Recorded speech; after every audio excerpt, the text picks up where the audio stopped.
I feel that, as many others do, that Mr. Manley may have a tough time surviving the next election, if indeed there is an election. Would it suit American interests if he didn't survive the next election? Well, based on his current reaction to the American government, I feel that it probably would be in the best interest if someone other than Mr. Manley were in a position to govern the country of Jamaica. American support is solidly behind Manley's opponent, Edward Seaga. On the streets of Kingston, they have their own way of spelling it.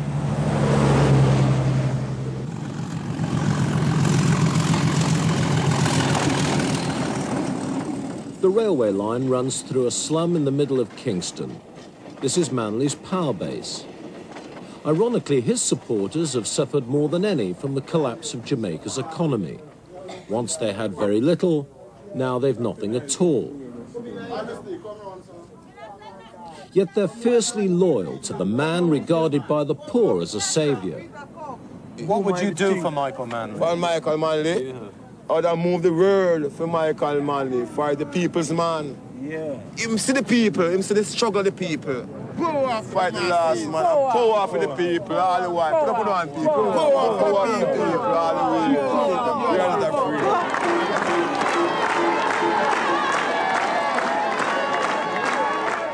But for all his popular acclaim, Manley's election chances are looking slim. That doesn't hurt the interests of his American critics still trying to discredit him and suggesting that he might move irrevocably to the left. It's very possible that Jamaica may become a totalitarian state or attempt to do so. I found that politically, the highest priority in any government is self-preservation of the politician. And if Mr. Manley's eyes, he is not capable of re-election, the first sign will be a delay of the election and possibly a cancellation of any elective process. He's campaigning now. I mean, he said there's going to be an election.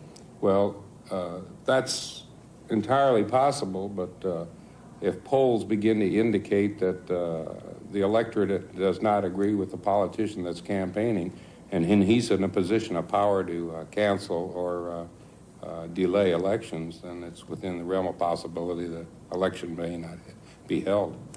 It's been said to me that if you win the next election, because you have Marxists very powerful in your own party, that's the first major step towards you creating Jamaica into a totalitarian one-party state.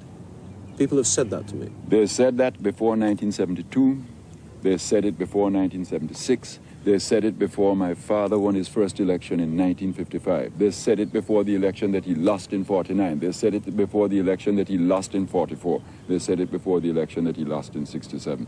They will go on saying it to the end of time. It's good politics to say it. It's a lie. Has it ever occurred to you? No, it has never occurred to me. It's just not relevant to the Jamaican situation. You have Marxists in your own party. Say you left the political scene. Your party would then be firmly in the hands of committed Marxists.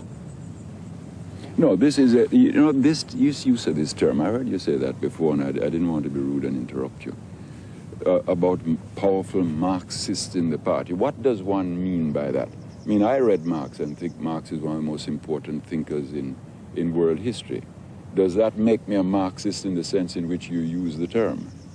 You have Marxists in your party who exercise enormous amounts of influence. A lot of people who have read Marx, admire Marx, and think a lot of the Marxist analysis is relevant. But if by Marxist you mean communist, the answer is no. And member of the junta of reconstruction of the people and government of Nicaragua, Manley's problem has been recognizing that idealism doesn't pay the rent. He's not afraid to be seen as an intimate of Marxist revolutionaries. But they don't have to fight an election. In their countries, democracies don't exist. Manley's never cared about the effect scenes like this have on American opinion. If the United States did destabilize him, then this is how he encouraged America to do it. To me, there's just no point to the world if everybody is going to have to compromise every principle they believe in merely because some big neighbor might get vexed. The reporter in that film was Bernard Falk of the BBC. Since his report was completed, the economic situation has begun to ease slightly, with supplies of food and other imports improving. Jamaica is arranging further loans from other countries, but U.S. investors remain cautious until after the election. The latest polls give Mr. Manley's opponents a 16% lead. That's all for tonight. We'll be back tomorrow night. I'm Robert McNeil. Good night.